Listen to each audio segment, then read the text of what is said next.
Good evening. You see, I'm getting better, you see. Sort of. Oh. I trust you've had a fruitful day. I do not say happy, though I hope it has been happy. Namo tassa bhagavato arahato samma sambuddhassa. Namo tassa bhagavato arahato samma sambuddhassa. Namo tassa bhagavato arahato samma sambuddhassa. Homage to the Buddha, the Blessed Noble, and fully self-awakened one. So this evening we were going to leave not self for a while and tackle some of the questions that have come in. Let's get the paper upside down first. Here we are. Good, very good. Now the first one is about anger. Is all anger to be avoided and purified? So I'm thinking of abuses of power and injustice. I was feeling angry at the government for suggesting the public fundraise for the NHS when they already pay it through taxation, yet find money for other things when pressed. So this is a question about anger. So really all you have to ask yourself is, when you're angry, what's your state of mind? I mean, are you open to the other person's viewpoints? Are you really concerned with winning the argument and not really seeking the truth? What's actually guiding the anger? Now, often the case of anger sits on fear. Your identity, your views, your opinions have been upset. They've been attacked, and the response is to get rid of the enemy. So the Buddha is quite clear that any form of anger is going to distort our thinking and will eventually end up creating even more anger, one way or the other. Even if we overwhelm the person and they run away with their tail between the legs, they will be thinking about ways in which to get back to us. So anger is, in Buddhist understanding, it's basically a no-no.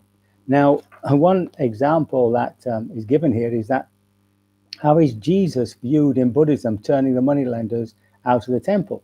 Well, of course, in Christian thinking, they do often translate that as righteous anger. But in Buddhism, there's no thing of righteous anger, but what there is assertiveness. So, that distinction between aggression and assertiveness. Now, if one is coming from a state of inner equanimity and yet knows what ought to be said, then that anger becomes translated into a force, into a form which supports you. And of course, because you're based on equanimity and wisdom, you have the power for that. And the other people feel that.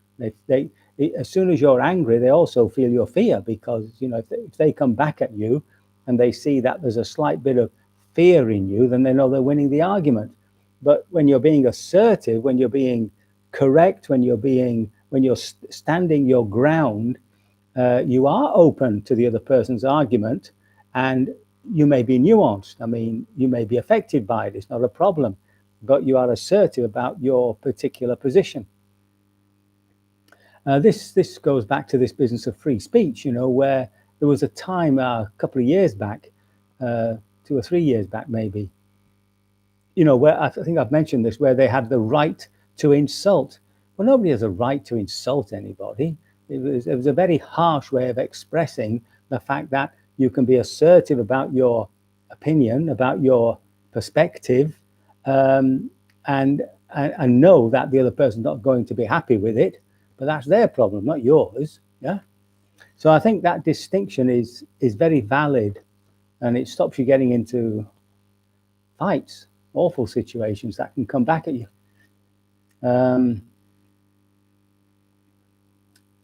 Again, does the Buddhist path separate from all these things? Is it is it all seen as samsara, not to be engaged with?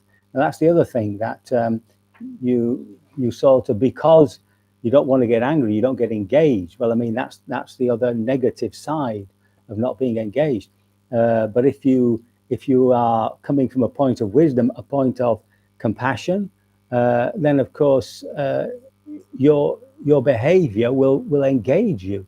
And the Buddha had no problem engaging in serious situations. You know, his people and the Kaliya, who owned the other side of the river, were going to fight about water rights. And he went up, you know, and he said to them, "What's more precious, the blood in your veins or the water in the river?" And that sort of cooled them down a bit, you know.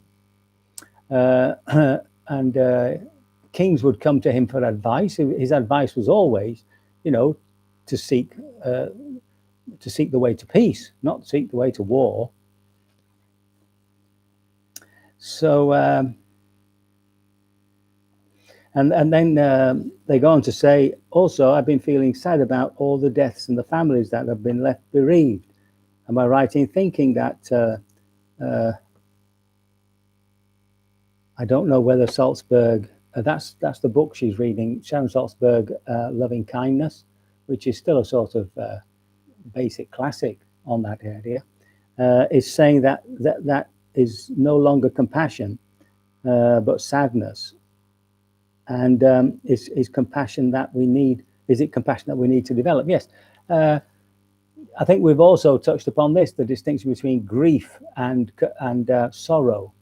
So sorrow is the ability to feel another person's pain and empathy, and it requires us, it impedes us to find a way of helping. Even if we can't help, at least we can send our good wishes or influence somebody else to help them.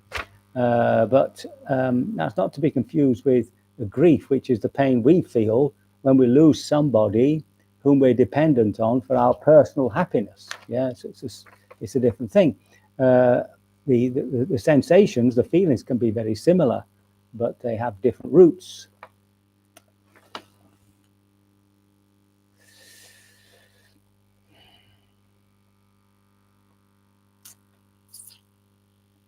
The Buddha himself is also known as the Mahakaruniko, is the great compassionate one, because after all, he spent his life trying to save us from suffering, you know, trying to save all people from suffering, which was a big task, let's face it. So yes, anger, generally speaking, is a no-no. You want to try and redirect the energy towards assertiveness. We do need compassion. We need to be in touch with people, feel what they feel as a resonance. Now, obviously, you can't feel what another person feels, but you can resonate with it, and do what we can to help. Trembling in the heart, that's what the Buddha says, a sort of little trembling in the heart when you see somebody suffering. Okay, so the next one is, by the way, if questions come up out of this, just email me, yeah? Email me. Are my thoughts and feelings dependent on my physical body? If I had a different body, would I have different thoughts, etc.? Well, of course, many of them are dependent on the body. I mean, that's why, you know, we keep, in the evening, we go on about sickness, aging, and death. We're very concerned with the body. It definitely brings up a lot of anxiety and a lot of all the other stuff. It's through the body, of course. We're in contact with the material world outside, with the phenomenon, with the material world outside through our senses, and it's that which creates this inner phenomenal experience. So obviously, if you're deaf, then you know that dimension of experiencing things as something that you can hear is not there for you. So it has the body has a direct effect on the mind. But then, of course, there are many things that affect the mind, heart, which are not directly coming from the body. Well, we've just talked to one, really. Our bodies, anyway, is that when we see somebody who's in a bad state, we want to help them. It might not be a physical bad state, it might be a mental one, but you want to help. So not everything. comes from the body. If you had a different body, would you have different thoughts? It very much depends, really.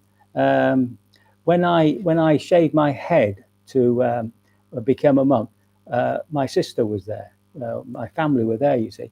And she said to me afterwards, I didn't realize you had such big ears. Well, I mean, I was shocked. See, I fancy somebody saying that on your ordination day.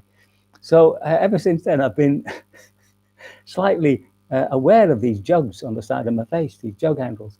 And you can imagine, if you had the ears the size of an elephant, then you'd be aware of it. It would affect your self-esteem probably. I've forgotten that particular remark until just today, actually. So yes, different bodies. I mean, obviously, if your body's disabled, that's a different situation too. So having the body we have brings its own mental situations. If you've got a healthy, athletic body that never falls ill, then that's very different from a person who's continuously weak, falls ill, etc., breaks their bones and so on. So yes. Don't wish for another body. That's what I say. Just be happy with the one we've got. You never know what you're going to get. The next one is I've tried the death contemplation, breathing in as the body's last breath, only for around 5 minutes a time, tagged on to the normal meditation. First, I was shocked just how attached I was to everything, absolutely everything. Then I realized it was to this body and sense experiences resulting from it. Then when I applied it to wandering thoughts and worries, it put these worries and thoughts into perspective and the realization how unimportant they are. Should I use this when I'm really upset or worried? I think that's what the contemplation of death does. It puts things in a wider perspective. And you get different priorities. Even now through this COVID thing, where we're having to isolate all, then, it's making, I think, a lot of people experience life in a different way. And then he might be thinking, why am I rushing around all the time? What's the point of earning all that money if I'm going to be stressed out all the time? I'm hoping that's what's happening anyway. So the contemplation of death puts life into a different perspective. And one of the things is to see what a treasure it is. And one wants to live fully within the present moment. Now, so when one turns to one's worries, you think, well, what's that in terms of death? So little worries or these superficial things might just fade away. But you have to be careful about using these techniques not to feel what the heart wants to express, especially if the feeling is a strong one. If you've got like sadness or anxiety, yeah. Doing that sort of thing, you can fall into the area of what's been called spiritual bypassing, which is just another way of saying suppressing. So often, for instance, in the tradition, a great emphasis put on impermanence, anicca, everything's changing. And what happens is you're looking or you're feeling, say, some anxiety, and you're sort of stepping back in the wrong way and looking at it and saying, oh yeah, it's all arising and passing away, it's all arising, but you're not feeling the intensity of that anxiety. And therefore the heart can't cure itself. It just goes back into the system. You just get just as neurotic as you were before. So don't forget that it's anicca, anatta, but it's also dukkha, right? And that's in the discourse on, establishing this right awareness. The Buddha's constantly putting us in, to feel feelings in feelings, to feel mental states in mental states. It's the same as a room. It's the difference between being outside looking in through the window or at the doorway or on top of the room or under the room. It's completely different when you actually go into the room. And that's when you actually experience the room as an internal experience. And that's what you're doing with these emotions, with these mental states. You want to get into them and feel them as they are. Then when you're inside feeling them as they really are, that's when you can also begin to recognize that it's actually changing. And that's when you're getting down to that level of the different things that make up a feeling, the heaviness, the burning, and all that sort of stuff. So be careful about that. I mean, that's when you get teachers saying that, you need psychotherapy before you go to Vipassana, or you need psychotherapy after you've done Vipassana, and it's usually because of this problem. I can't remember, unfortunately, the name of the psychiatrist who actually wrote this. He was a good meditation teacher too, died recently. But if it suddenly springs to mind, I shall mention him.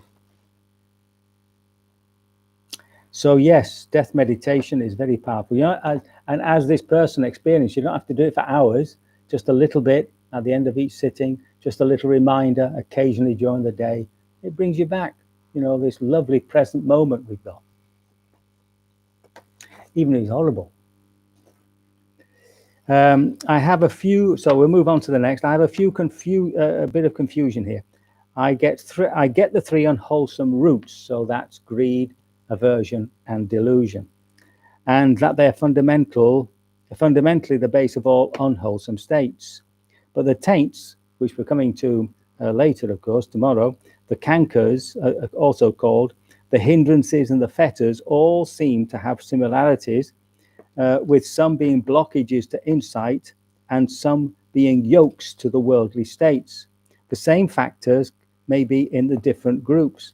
Are the taints generally the same thing as the fetters, or is the different ways of looking at these items or considering their arising and passing? The taints may be cleared to allow stream entry. That's the first level of insight. But somehow I'm sure that I've seen clearing the fetters described as being overcome by the same results. Are fetters and taints interchangeable? So this is where we get into these lists, you see. The 3 or 4 taints are also called ogre. They're called floods. They saturate everything, right?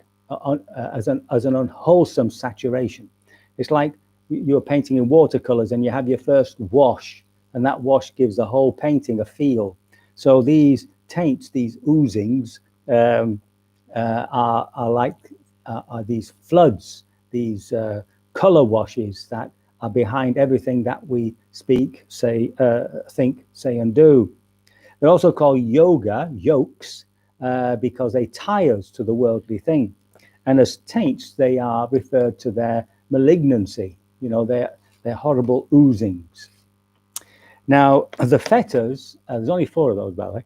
The fetters are a specific group of 10, which tell you which ones go as you go up the 4 stages of awakening.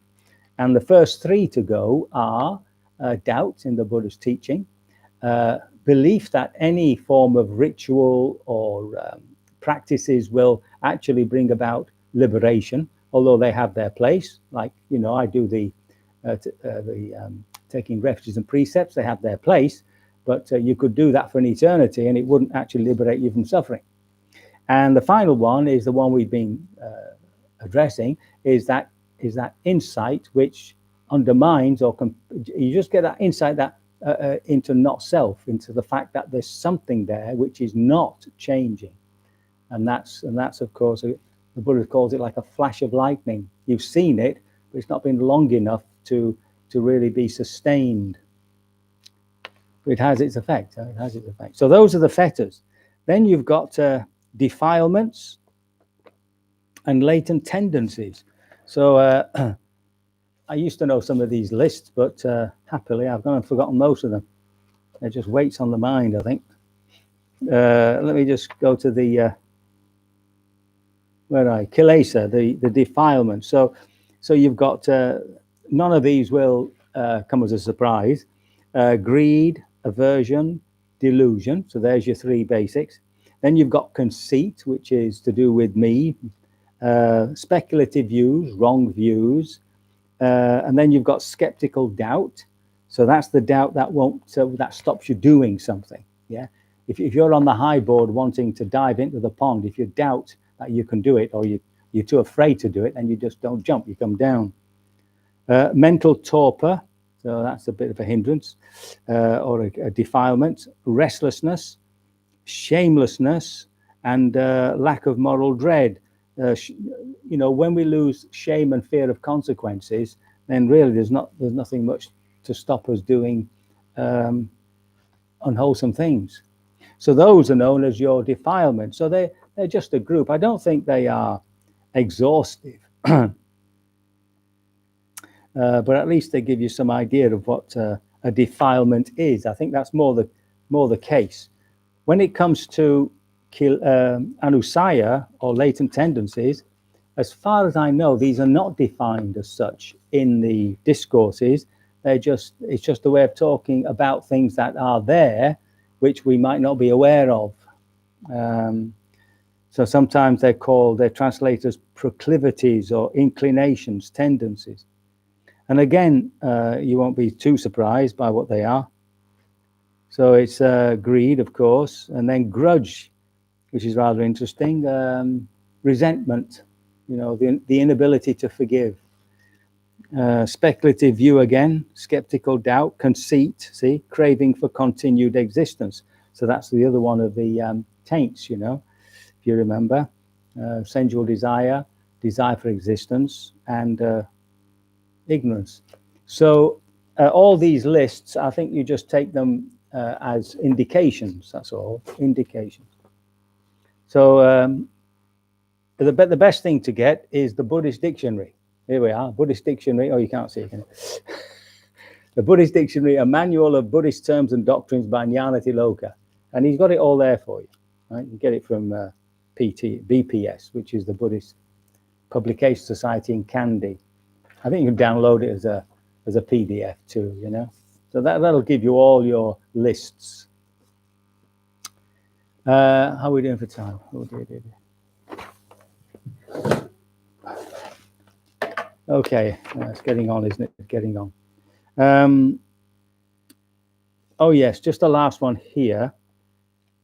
I also have some thoughts on assuming the position of the observer. I'm not good at staying with sensations for a long time. Rather, I'm at that stage of my development where it tends to last for a split second or so, maybe minutes in some circumstances. I gather from the Mahasi treatise that this state tends to extend itself with practice until liberation, when it becomes permanent. The only exception seems to be, for me, meditating on pain. I work a lot with pain, provides a powerful focus. Eventually, and in the right circumstance, this focus leads to the objectivization of pain itself once the position of the observer is established. This is also one of the most effective ways of managing pain, I find. Pity it tends to be more impermanent than the pain itself. Yes, that's what we discover, isn't it? That with things that are unpleasant, when we have dealt with the reaction, see, that's the important thing, not wanting to go there. Feel the reaction. When the reaction goes and we then turn towards the difficulty, the pain, physical or mental, then we can stay with it. And of course, we realize that the reaction is causing the suffering. Pain is just pain, as it were, and we can be quite equanimous with it. Now, one thing I did that's brought to mind, which I didn't stress actually in the discussion yesterday evening about not self, when I talked about the object, the distinction between the subject, the observer, the feeler, the knower, and what is felt, seen, observed, etc. You can make that clear to yourself by making the distance between the two obvious to yourself. So, for instance, if there's pain in the knee, you're up here somewhere looking down, and you can say, there's pain. So that's, and then to sort of be aware of the distance that there is between the two, the observer and the observed. So it's like here now, you're looking at the screen and at me, no doubt, and I'm filling most of your awareness, most of your attention. Now, if you become aware of the distance between your eyes and the screen, yeah. Now that's what I mean by recognizing the distinction between the subject and object.